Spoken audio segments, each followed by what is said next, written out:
എത്ര പേര് ഞാനൊരു ഉദാഹരണം പറയാം. നിങ്ങൾക്ക് ശ്രദ്ധ ഉണ്ടോ ഇല്ലേ? റേഞ്ച് ഉണ്ടോ എന്ന് പറഞ്ഞാൽ എന്താണ് ശ്രദ്ധ? എന്താണ് ശ്രദ്ധ ഉണ്ടോ ഇല്ലേ എന്നാണ്. ഞാൻ നോക്കട്ടെ. കും ഇബ്ലീസ് കും ഇബ്ലീസ് അടാ ഇബ്ലീസ് പറയുമ്പോ കുറെ ആൾക്കാർ അതാണുള്ള ശ്രദ്ധ. ഇബ്ലീസ് ഇബ്ലീസ് പറഞ്ഞപ്പോ കുറെ പേര് ഇരുന്നു. കാരണം അത് ശ്രദ്ധയല്ല, അശ്രദ്ധയാണ്. അടുത്ത് 10ാം ക്ലാസ് ആണ്, ഇപ്പുറത്ത് 5ാം ക്ലാസ് ആണ്. 5ാം ക്ലാസ്സിലെ ഉസ്താദ് ഖും എന്ന് പറഞ്ഞപ്പോ 10ാം ക്ലാസ്സിലെ ഒരു കുട്ടി എണീറ്റ് നിന്നു. അതിന്റെ പേര് ശ്രദ്ധ എന്നല്ല, അശ്രദ്ധ എന്നാണ്. 5ാം ക്ലാസ്സിലെ കുട്ടികളോട് പറഞ്ഞു ഖുർആൻ 2 തവണ ഓതിയിട്ട് ഇരുന്നാൽ മതി.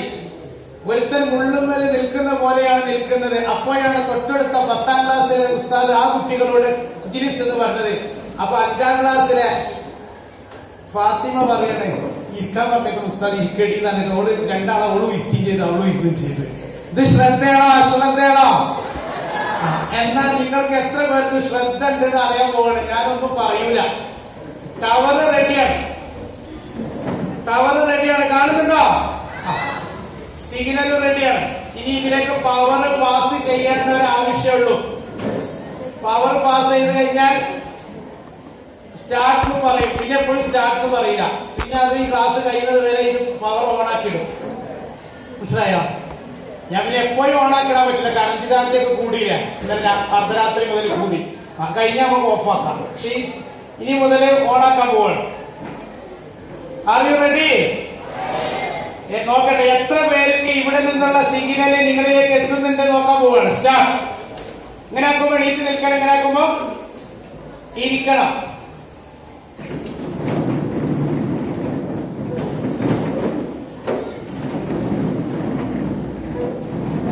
ഇനി ആവശ്യമെന്ന് തോന്നുമ്പോ ഉപയോഗിക്കും. ആവശ്യമെന്ന് തോന്നുമ്പോ നമ്മൾ വളരെ സന്തോഷത്തിലാണ്, അല്ലേ? അല്ലേ? ഇന്ത്യയിൽ ഏറ്റവും കൂടുതൽ മുസ്ലിങ്ങളുള്ള സംസ്ഥാനം ഏതാണ്? കേരളം അല്ല, അല്ല, ഉത്തർപ്രദേശ്. അൽഹംദുലില്ലാ, ഉത്തർപ്രദേശ്. കേരളത്തിലെ ജനസംഖ്യയേക്കാൾ കൂടുതൽ എന്താണ്? കേരളത്തിലെ ജനസംഖ്യയേക്കാൾ കൂടുതൽ മുസ്ലിങ്ങളുള്ള സംസ്ഥാനത്തിന്റെ പേരാണ് എന്ത്? ഉത്തർപ്രദേശ്. UP എന്ന് ചുരുക്കപ്പേരിൽ അറിയപ്പെടുന്ന ഉത്തർപ്രദേശ്. മനസ്സിലായോ? 4 കോടിയിലധികം മുസ്ലിങ്ങളുണ്ട് എന്നാണ് പറയപ്പെടുന്നത്. കേരളത്തില് 4 കോടി ജനങ്ങളില്ല. കേരളത്തിലെല്ലാം കൂടി കൂട്ടിയിട്ട് എന്തില്ല? 4 കോടി ജനങ്ങളെ. അപ്പൊ ആദ്യം ഓർക്കുക, ലോകത്ത് തന്നെ ഏറ്റവും കൂടുതൽ മുസ്ലിങ്ങളുള്ള രാജ്യം ഏതാണ്? ഇന്ത്യ അല്ല. ഒന്നുകൂടി അതിനൊരു സാധനം കൂടി ചേർക്കാണ്ട്. ഇന്തോനേഷ്യ. അൽഹംദുലില്ലാ ചേര് പറയുന്നുണ്ട്. നമ്മുടെ സമയമില്ലാത്തതുകൊണ്ടാണ്. നിങ്ങളൊക്കെ നല്ല മിടുക്കരാണ്.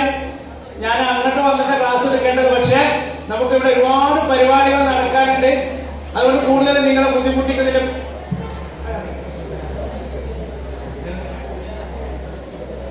കേട്ടോ. മറ്റൊരു ചെറിയ ഡിസ്റ്റൻസ് ഉണ്ട്, നമ്മുടെ മുമ്പിൽ ഒരു അകലം ഉണ്ടായിരുന്നു. അത് നിങ്ങൾക്കാണെങ്കിൽ അവിടെ നിന്നിട്ട് ഒരു അസ്വസ്ഥതയുണ്ട്. അപ്പൊ എന്താ പറഞ്ഞത്? ഇന്തോനേഷ്യയിൽ ഏറ്റവും കൂടുതൽ മുസ്ലിങ്ങളുള്ള രാജ്യം. 2ാം സ്ഥാനം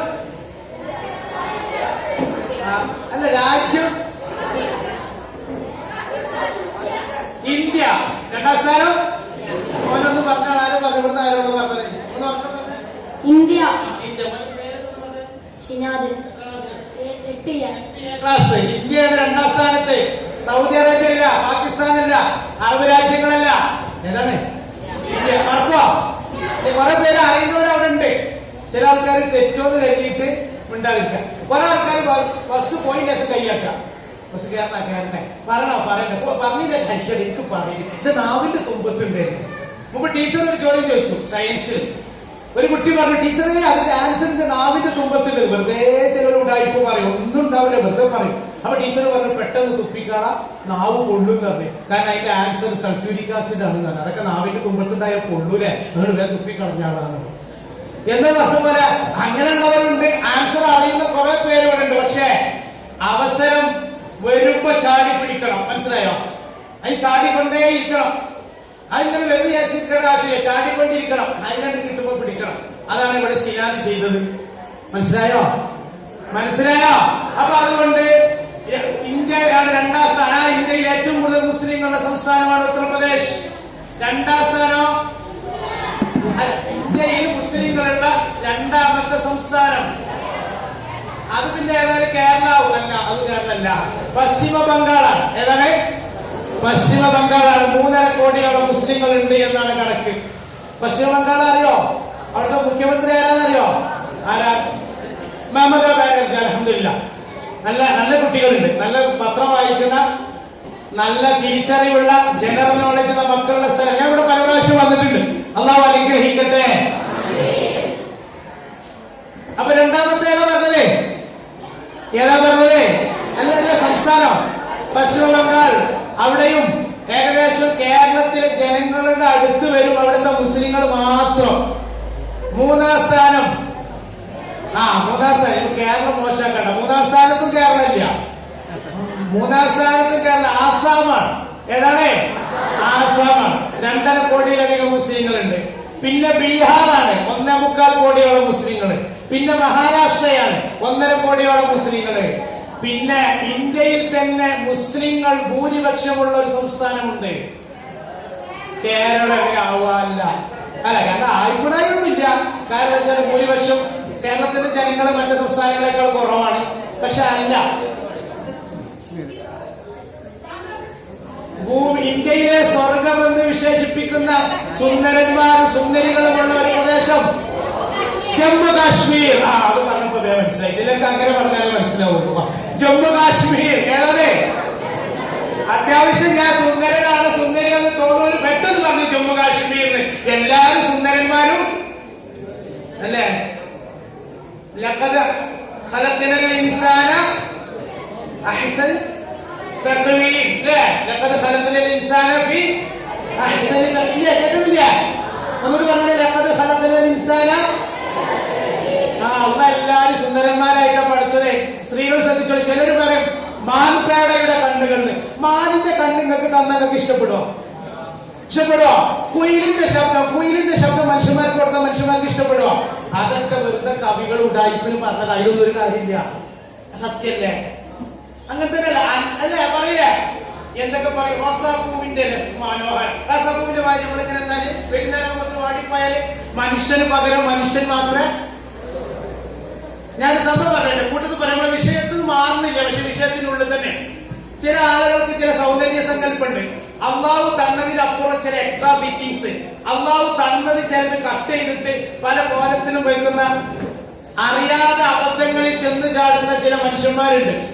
അപ്പൊ നമ്മൾ ചിന്തിക്കണം, ലോകത്തെ ഏറ്റവും ഖലീഫ ഹാറൂൻ റഷീദ് കേട്ടിട്ടുണ്ടോ?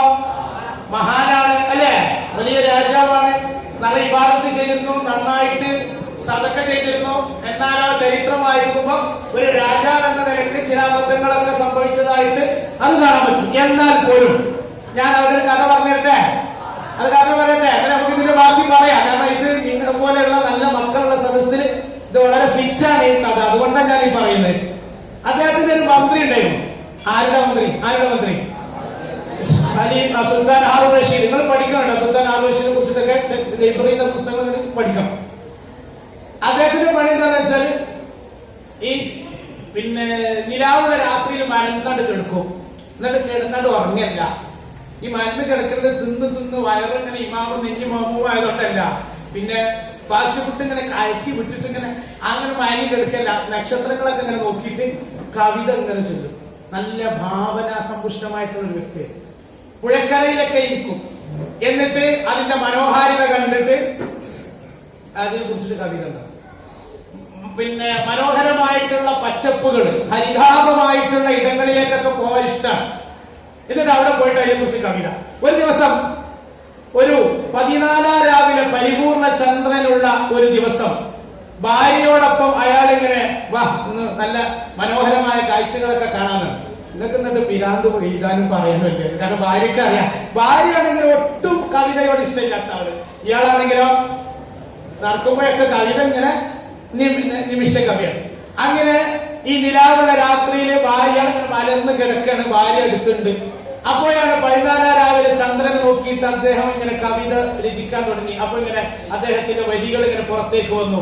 അദ്ദേഹം പറഞ്ഞു, ആഹാ, എന്തൊരു മനോഹരമാണ് ഈ രാവ്, എന്തൊരു സുന്ദരമാണ് ഈ രാവിലെ ഈ മനോഹരമായ പ്രകാശം പൊഴിക്കുന്ന ഈ ചന്ദ്രന്റെ മുഖകാന്തി.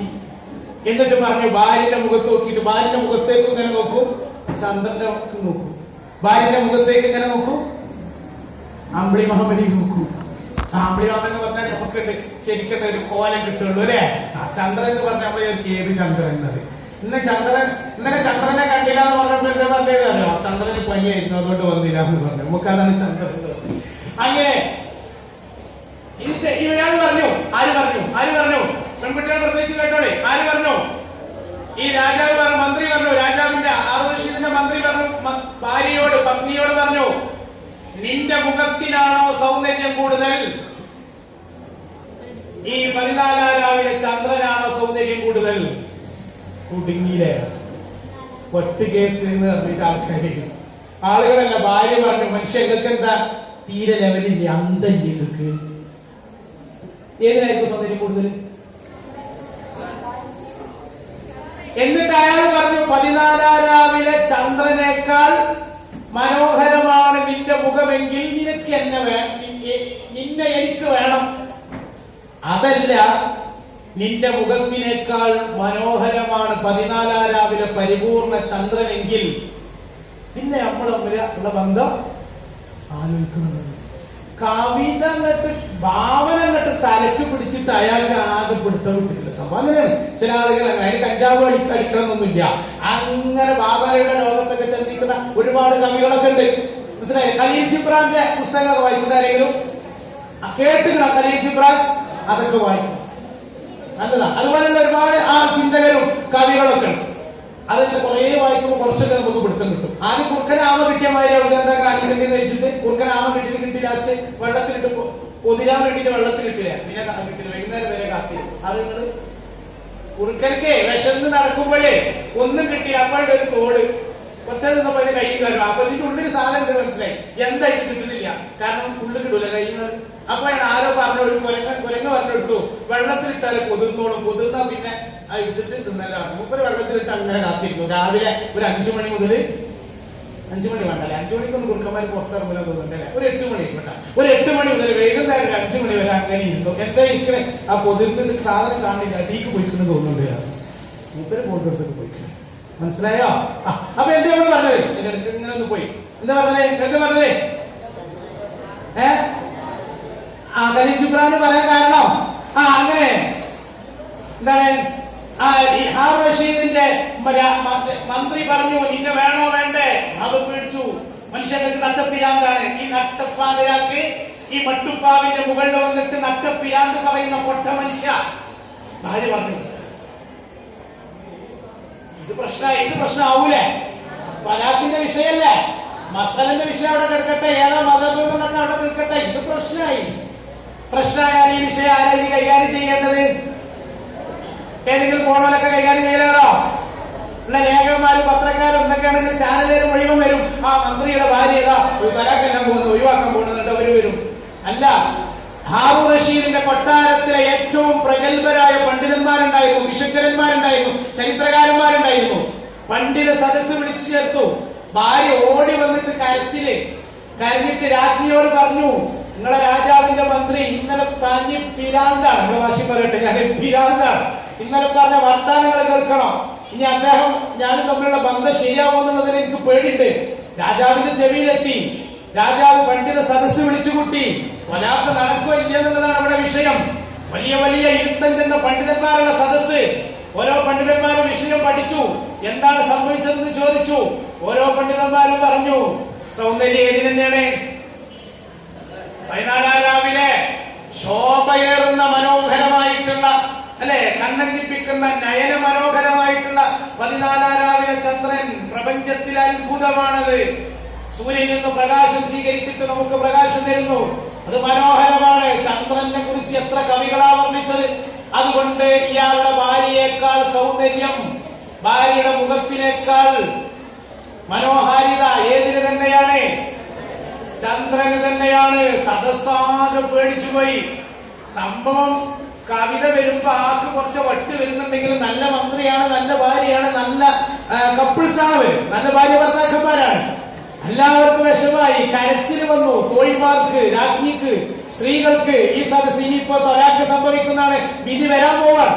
കാരണം ഇയാൾ പറഞ്ഞത് നിനക്കെന്നെ വേണ്ട, നിനക്കെന്നെ വേണ്ടെന്നല്ല, എനിക്ക് നിന്നെ. കാരണം കൂടുതൽ സൗന്ദര്യതായി പണ്ഡിതന്മാരൊക്കെ പറഞ്ഞു പോയി. കൂടുതൽ സൗന്ദര്യം എന്തിനെന്നെയാണ്. പക്ഷേ എല്ലാം കഴിഞ്ഞപ്പോ ആ നിശബ്ദതയെ ഭേദിച്ചുകൊണ്ട് ഒരു പണ്ഡിതൻ, പക്ഷെ അയാൾ അത്ര അറിയപ്പെടുന്ന ആളുമല്ല, പക്ഷെ അയാൾ ഉള്ളിലാണ് കോട്, പുറത്തല്ല. പുറത്ത് വലിയ സംഭവം ഒന്നായിട്ടൊന്നും അറിയില്ല, പക്ഷെ ഉള്ളിൽ നല്ല മരുന്നുന്ന മനുഷ്യനാ. അത് എണീറ്റിട്ട് പറഞ്ഞു, നിങ്ങൾ പറഞ്ഞത് തെറ്റാണ്, നിങ്ങൾ പറഞ്ഞത് തെറ്റാണ്. എല്ലാവരും അത്ഭുതപ്പെട്ടു. ഈ പണ്ഡിത സദസ്സിനെ ചോദ്യം ചെയ്യാൻ ഇയാൾ ആരാണ് എന്ന ഒരു രൂപത്തിൽ എല്ലാവരും നോക്കി, ഇയാൾ ആരാ? അപ്പൊ പറഞ്ഞു, ഞാൻ ധിക്കരിക്കുകയല്ല, നിങ്ങൾ പറഞ്ഞത് ശരിയാണെങ്കിൽ ഖുർആൻ തെറ്റാണെന്ന് പറയേണ്ടി വരും.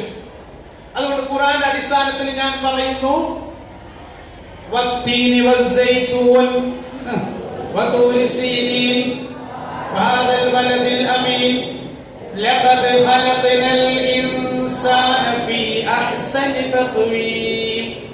മനുഷ്യനെ ഏറ്റവും അഹ്സൻ എന്തായാലും പറയാം. ഇംഗ്ലീഷിൽ എന്താ പറയാ? എനിക്ക് വലിയ പിടുത്തൊന്നും ഇംഗ്ലീഷ്. എന്താ ഇംഗ്ലീഷ് പറയാ? സൂപ്പർലേറ്റീവ് ഡിഗ്രി അല്ലേ? അല്ലേ കിച്ചണെന്ന് പറയണോ? അല്ലേ? ആണോ? അല്ലേ? ആണോ? അല്ലേ? പ്ലസ് ടുക്കാരൊക്കെ ഉണ്ട് ഇവിടെ, പ്ലസ് വണ്ണുകാരുണ്ട്. അങ്ങനെ തന്നെയല്ലേ? ഇംഗ്ലീഷ് മീഡിയം LKG മുതൽ നൽകി പഠിക്കുന്ന ആളുകളുണ്ട്. തെറ്റിട്ടൊക്കെ പറയാൻ കുഴപ്പമൊന്നുമില്ല. അല്ലേ? സൂപ്പർലേറ്റീവ് ഡിഗ്രി തന്നെയല്ലേ? അല്ലേ? അഹ്സനാണ്. ഹസൻ എന്ന് പറഞ്ഞാൽ നല്ലതാണ്. അഹ്സൻ എന്ന് പറഞ്ഞാൽ അപ്പുറല്ല, ഏറ്റവും നല്ല രൂപ ആകാരത്തോടു കൂടിയാണ് മനുഷ്യന്മാരെ ഞാൻ നിങ്ങളെ പടച്ചത് എന്ന് അല്ലാഹു ഖുർആനിൽ പറയുമ്പോ ചന്ദ്രനെ കുറിച്ചല്ല അല്ലാഹു പറഞ്ഞത്, പിന്നെ എന്തിനെ കുറിച്ചാണ്? മനുഷ്യനെ കുറിച്ചിട്ടാണ്. അതുകൊണ്ട് ഇയാളുടെ ഭാര്യക്കാണ് മനുഷ്യനാണ് ഏറ്റവും സൗന്ദര്യം. പിന്നെ നമ്മൾ സൗന്ദര്യം തേടി പോണോ? പിന്നെ നമ്മൾ അബൂജഹലിന്റെ ക്ലബിൽ തുടങ്ങിയ ഈ ചെത്ത് വേണോ? ജൂതന്മാരുടെ സംസ്കാരമാണോ? വേണ്ട. മനസ്സിലായി? കൂട്ടത്തിൽ ഞാൻ പറഞ്ഞതാണ്. അതുകൊണ്ട് നമ്മൾ നേരെ തിരിച്ചു വന്നേക്ക് വരിക. അപ്പോ സംസ്ഥാനങ്ങള് ഏറ്റവും കൂടുതൽ മുസ്ലിങ്ങൾ തന്നെയുള്ള സംസ്ഥാനം ജമ്മു കാശ്മീർ. 100 കാശ്മീരികൾ എടുത്താൽ 67% മുസ്ലിങ്ങളാണ്. 100 കാശ്മീരികൾ എടുത്താല് ഞാൻ ചോദിക്കട്ടെ, മുസ്ലിങ്ങൾ ഭൂരിപക്ഷമായിട്ട് ഏറ്റവും ജയിക്കണമെങ്കിൽ, ഏറ്റവും അഭിമാനവും ഏറ്റവും സമാധാനത്തിൽ ജീവിക്കണമെങ്കിൽ എവിടുത്തെ മുസ്ലിങ്ങൾ ജീവിക്കണം? ജമ്മു കാശ്മീരിലെ മുസ്ലിങ്ങൾ അല്ലേ? ജമ്മു കാശ്മീരിലെ മുസ്ലിങ്ങളുടെ അവസ്ഥ എന്ന് പറഞ്ഞാൽ വളരെ വളരെ അപകടകരമാണ്. ഇപ്പോ പ്രത്യേകിച്ച് അവർക്കുള്ള പ്രത്യേക അവകാശങ്ങളൊക്കെ ഭൂരിപക്ഷമാണ് എന്നതുകൊണ്ട് മാത്രം നമ്മളെ രക്ഷപ്പെടുക? കറണ്ട് പോയ പ്രശ്നമില്ല. നല്ല സദസ്, അൽഹംദുലില്ലാഹ്, അല്ലാഹു അനുഗ്രഹിക്കട്ടെ. ഈ സദസ്സിന്റെ ഈ സൂചി വീണാൽ കേൾക്കുന്ന നിശബ്ദത, നല്ല മക്കൾ, എനിക്ക് സന്തോഷമായി. ഞാൻ പല ക്ലാസ്സിലും പോയിട്ടുണ്ട്. വലിയ ക്ലാസ്സിലൊക്കെ സദസ്സിലൊക്കെ ക്ലാസ് എടുക്കാൻ വലിയ പ്രയാസം. പക്ഷെ നിങ്ങൾ നല്ല മക്കളാണ്, അല്ലാഹു അനുഗ്രഹിക്കട്ടെ. കണ്ടിന് വന്നതിൽ നിങ്ങൾ പ്രശ്നമില്ല. അപ്പൊ നമുക്ക് വിഷയത്തിലേക്ക് പെട്ടെന്ന് കിടക്കാം. അപ്പൊ ജമ്മു കാശ്മീർ ഉണ്ട്. ഇപ്പൊ നമ്മുടെ ഉത്തർപ്രദേശ് എണ്ണി, പശ്ചിമ ബംഗാൾ എണ്ണി, ആസാം എണ്ണി, മഹാരാഷ്ട്ര എണ്ണി, ബീഹാർ എണ്ണി, മഹാരാഷ്ട്ര എണ്ണി, ഓർമ്മയുണ്ട്. പിന്നെ ഉത്തർപ്രദേശ് കഴിഞ്ഞപ്പോ ജമ്മു കാശ്മീർ എണ്ണില്ല. ഇതിനൊക്കെ താഴെ 6ാമത്തെ സ്ഥാനത്താണ് കേരളം. 1 കോടി മുസ്ലിങ്ങൾ ഇപ്പോഴും ഇല്ല കേരളത്തില്. 1 കോടി മുസ്ലിങ്ങൾ ഇപ്പോഴും. അവിടെയുള്ള 4 കോടിയുടെ കണക്ക് പറഞ്ഞത്, 2.5 കോടിയുടെ കണക്ക് പറഞ്ഞത്, 3 കോടിയുടെ കണക്ക് പറഞ്ഞത് 27, ഏകദേശം വല്ലാതെ കൂട്ടി 27%, 28% ഇടയിലേ നമ്മളുള്ളൂ. ഈ ഏകദേശം 10-28% മുസ്ലിങ്ങളൊക്കെ ഈ പശ്ചിമ ബംഗാളിലുണ്ട്. മനസ്സിലായില്ലേ? അപ്പൊ ചുരുക്കി പറഞ്ഞാൽ നമ്മൾ ശ്രദ്ധിക്കാം. എന്നാൽ ഇന്ത്യയിൽ ഏറ്റവും കൂടുതൽ അഭിമാനത്തോടെ മുസ്ലിങ്ങൾ ജീവിക്കുന്ന സംസ്ഥാനം ഏതാണ്? സംശയമില്ല. ഇന്ത്യ 3 കോടിയുള്ള ഉത്തർപ്രദേശിലെ മുസ്ലിങ്ങൾക്ക് നമ്മുടെ കേരളത്തിൽ നിങ്ങളെ ഇരുന്നിട്ട് പഠിക്കുന്നത് പോലെ, തിരിച്ചറിവ് പകരുന്നത് പോലെ, അതുപോലെയുള്ള മദ്രസകൾ എണ്ണാവുന്നത് വളരെ കുറച്ച് മാത്രമേ ഉള്ളൂ. അത് തെരഞ്ഞു നടക്കണം. മനസ്സിലായോ? 3 കോടിയുള്ള 4 കോടിയുള്ള മുസ്ലിങ്ങൾക്ക്. എന്നാൽ 1 കോടി തികയാത്ത 90 ലക്ഷത്തിന്റെ അടുത്ത് നിൽക്കുന്ന കേരളത്തിലെ മുസ്ലിങ്ങൾക്ക് 10-20,000 മദ്രസകൾ, 15,000 മദ്രസകൾ, അതിൽ 10,500-ലധികവും മഹത്തായ സമസ്ത കേരള ജംഇയ്യത്തുൽ ഉലമയാണ്. മനസ്സിലായില്ലേ? അപ്പൊ ചുരുക്കി പറഞ്ഞാൽ കേരളത്തിലെ മുസ്ലിങ്ങൾക്ക് ഇന്ന് കാണുന്ന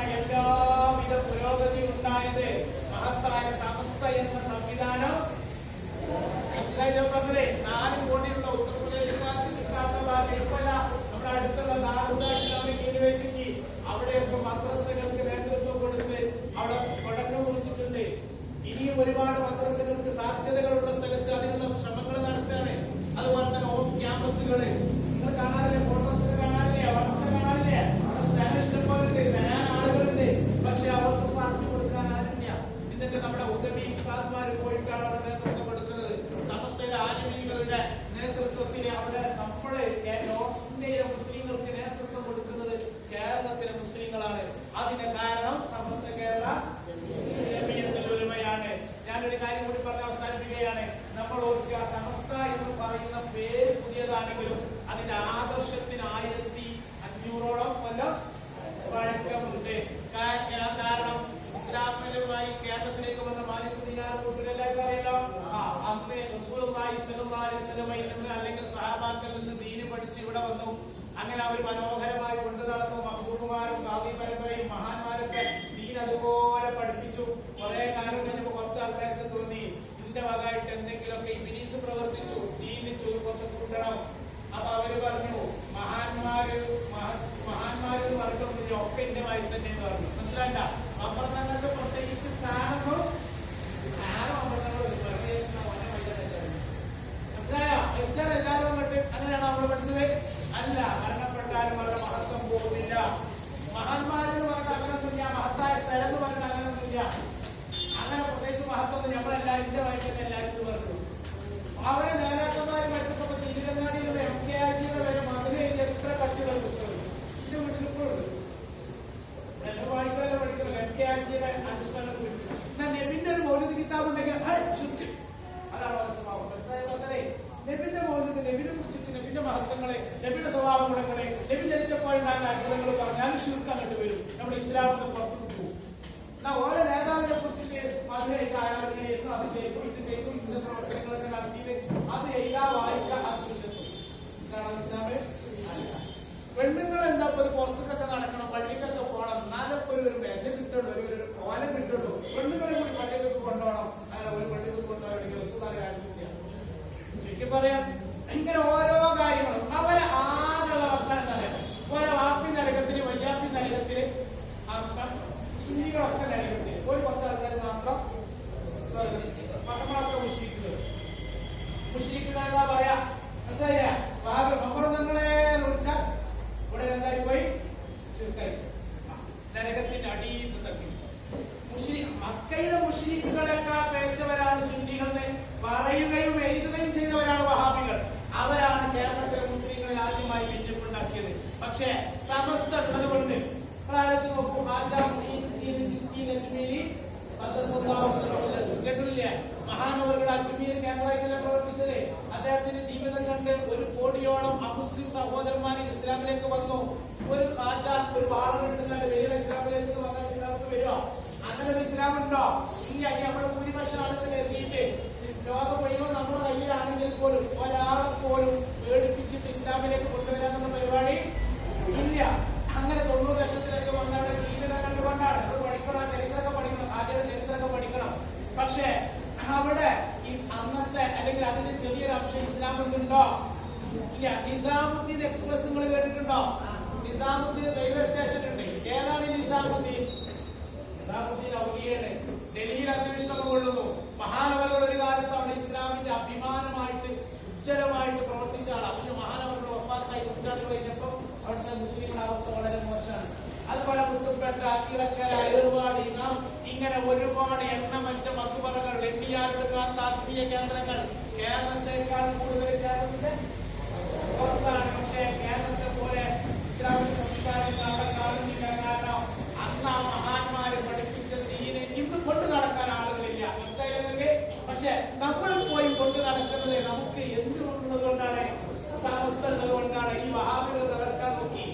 അവസാനം ഒറ്റ കാര്യങ്ങൾ പറയുന്നത് അതുപോലെ പറഞ്ഞാല് ഉള്ള അവരെ എന്നാലും പിന്നെ സുന്നികൾക്ക് തമ്മില് ഈ സുന്നികളെ പിടിച്ചിട്ട് കിട്ടുന്നില്ല.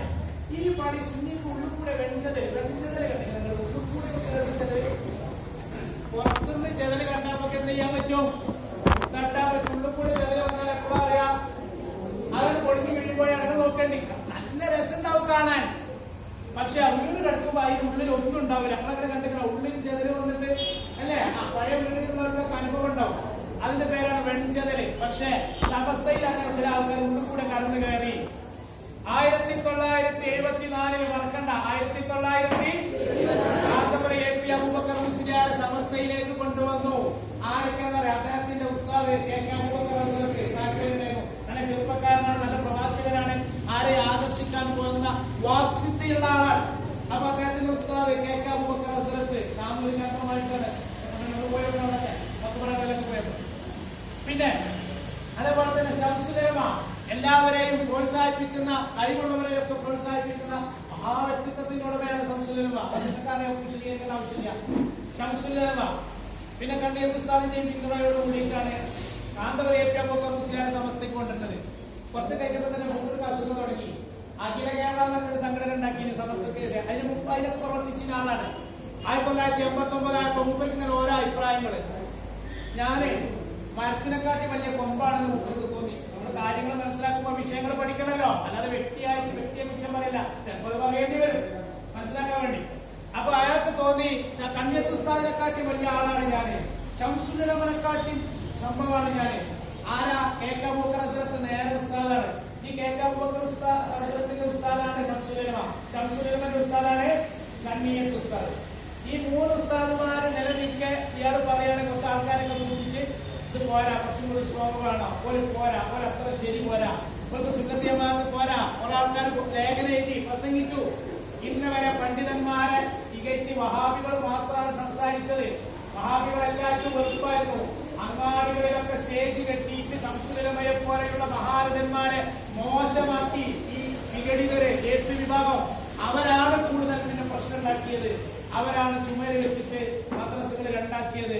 ഒരു 100 ഇസ്ലാം മദ്രസ ഉണ്ടെങ്കിൽ അതിനെ കുറച്ച് 200 ഇസ്ലാം മദ്രസ ഉണ്ടാക്കും. കുറവ് വരാൻ പാടില്ല, 200. മനസ്സിലായോ? ഒരു പള്ളിന്റെ പുറത്ത് ഒരു വീട്, ഇപ്പൊ പുതിയ പരിപാടി വീട് എടുക്കും, വീട് വാഴുന്നത് സാധുക്കളെ വീട് കൊടുക്കും. പള്ളി എന്ന് പറഞ്ഞാൽ ആരും കൊടുക്കൂല. എന്നിട്ട് വീട് ഓഫീസാക്കും, ഓഫീസ് പിന്നെ എന്താക്കും? പള്ളിയാക്കും. സമുദായത്തിൽ പിച്ചർ ഉണ്ടാക്കി. എന്തിനാന്ന് ചോദിച്ചാൽ കൃത്യമായിട്ട് മറുപടി ചോദിച്ചില്ല. വെറുതെ സമസ്തയെ പിളർത്താൻ നോക്കിയാണ്, പക്ഷെ പിളർന്നിട്ടില്ല. പക്ഷെ വെളിച്ചതിൽ നമ്മൾ കാണുന്നത് ലാസ്റ്റ് ആണെങ്കിൽ മഹാരഥന്മാരായ ഔലിയാക്കളാണ് സമസ്തയെ നിയന്ത്രിക്കുന്നത്. അതുകൊണ്ട് ഇയാളെ മാറ്റി നിർത്താൻ സാധിച്ചു. മനസ്സിലായില്ലേ? കുറച്ച് ആൾക്കാരെ ഇപ്പൊ സമസ്തയുടെ 40 ആലിമീങ്ങൾ, മഹാരഥന്മാരായ ആലിമീങ്ങള് ചേർന്നിട്ടുള്ള മുഷാവറയില് അവിടെയൊക്കെ സമ്മതപ്രകാരം സമസ്തക്കെതിരെ പ്രവർത്തിച്ച 6 ആളുകളെ മാറ്റി നിർത്തി. നിങ്ങൾ തൗബ ചെയ്ത് വന്നാൽ നമ്മൾ സ്വീകരിച്ചോളാം, വന്ന തെറ്റ് പശ്ചാത്തപിച്ച തെറ്റ് തിരുത്തി വന്നാൽ സ്വീകരിച്ചോളാം എന്ന് പറഞ്ഞിട്ട് സമസ്തയിൽ നിന്ന് 40 പേരിൽ നിന്ന് എത്ര ആളെ മാറ്റി നിർത്തി? 6 ആളായിപ്പെട്ട വലിയ മുത്താപ്പാണ് കാന്തപുരം മുസ്ലിയാര്. പിന്നെ മരിച്ചുപോയി. മനസ്സിലായോ? അവരാണ്, ഞങ്ങളാണ് സമസ്ത എന്ന് പറഞ്ഞിട്ട് ഉപ്പും പെട്ടിന്റെ മുകളില് പഞ്ചസാര എഴുതി വെച്ചിട്ട് സുന്നി സുന്നി സുന്നി എന്ന് നടക്കുന്നത്. അവരാണ് പിന്നെ കേരളീയ മുസ്ലിങ്ങൾക്ക് വലിയ വിഷമം ഉണ്ടാക്കിയത്.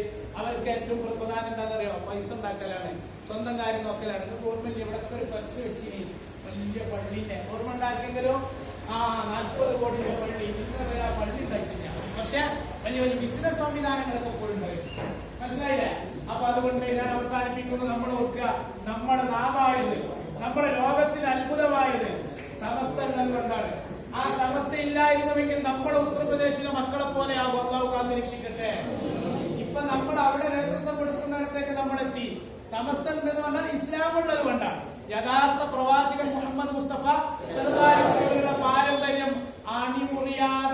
അണമുറിയാതെ ആ ചങ്ങലക്കണ്ണി ഇങ്ങനെ ഭദ്രമായി കട്ട് ചെയ്യാൻ വന്ന വഹാബിയുടെ കൈ പിടിച്ചു വെച്ചു. ഫിത്നയുണ്ടാക്കാൻ വന്ന വിഘടിതരെ സമുദായത്തിൽ നിന്ന് ഒരു അകലം മാറ്റി നിർത്തി. സമുദായം, കേരളീയ മുസ്ലിം സമാജം ഇപ്പോഴും നെഞ്ചോട് ചേർത്ത് പിടിച്ച മഹത്തായ ഇസ്ലാമിക സംഘടനയുടെ പേരാണ് സമസ്ത കേരള ജമിയത്തുൽ ഉലമ. അതിനെ സ്നേഹിക്കുക, SKSF, SKSBV അതിനു വേണ്ടിയിട്ട് പ്രവർത്തിക്കുക, കൂടുതൽ പഠിക്കുക, ആരുടെയും ഫിത്നയിൽ അകപ്പെടാതിരിക്കുക. വഹാബികൾ ഫിത്നായിട്ട് വരും. നിങ്ങൾ കോളേജിൽ പോകുമ്പോൾ, സ്കൂളിൽ പോകുമ്പോൾ പല ഫിത്നായിട്ട് വരും. ശരിക്കും പഠിക്കുക. ഏറ്റവും വലിയ കളവുകൾ പറഞ്ഞിട്ടും തെറ്റിദ്ധരിപ്പിച്ചിട്ടും അർത്ഥസത്യങ്ങൾ പറഞ്ഞിട്ടാണ് ശത്രുക്കളെ നമുക്കിടയിൽ പ്രവർത്തിക്കുക. നമ്മുടെ തലച്ചോറ് മറ്റുള്ളവർക്ക് മുന്നിൽ പണയം വെക്കാതിരിക്കുക. അങ്ങനെ എന്തെങ്കിലും സംശയങ്ങൾ ഉണ്ടെങ്കിൽ ഉസ്താദുമാരോട് ചോദിക്കാൻ നിവാരണം വരുത്തുക. സംശയമായിട്ട് നടക്കരുത്. അള്ളാഹു നമ്മൾ ഇതിലോക വിജയികൾ ഉൾപ്പെടുത്തട്ടെ. അള്ളാഹു സമസ്തയെ ശക്തിപ്പെടുത്തട്ടെ. സമസ്തയുടെ പതാക മഹദി ഇമാമിന്റെ കയ്യിൽ കൊടുക്കണേ എന്ന് മഹാനായ വരക്കത്തങ്ങൾ പാപ്പയാണ് ദുആ ചെയ്തത്. ആ സമസ്തയോടൊപ്പം അഭിമാനത്തോടെ ആത്മാർത്ഥതയോടെ പ്രവർത്തിച്ച് ഈമാനോടുകൂടെ മരിച്ച് മഹാന്മാരോടൊപ്പം സ്വർഗത്തിൽ ഒരുമിച്ച് കൂടാൻ അള്ളാഹു നമുക്ക് തൗഫീഖ് നൽകി അനുഗ്രഹിക്കട്ടെ. അൽഹംദുലില്ലാഹി റബ്ബിൽ ആലമീൻ. അസ്സലാമു അലൈക്കും വറഹ്മത്തുള്ളാഹി.